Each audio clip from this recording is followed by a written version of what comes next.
So ayun, tagal tayong hindi nakapag-upload, na busy sa trabaho. So napaka ano din ang reels kasi malalayo yung mga magiging kaibigan natin sa pagre-reels. Mayroon sa Amerika, mayroon sa Canada, or mayroon sa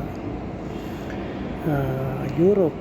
So sa mga nagre-reels diyan, message na lang or pa-comment na lang kahit hi sa baba para malaman natin kung saan na rin nakapunta yung pagre-release natin or yung mga video natin na pinag-a-upload natin sa bawat araw-araw, para mabisita ko rin yung mga ninyo, yung mga bahay-bahay nyo, kasi matitik yan pag mag-comment kayo. So malalaman ko rin kung saan na nakaabot ang mga reels video ko. Salamat po. God bless.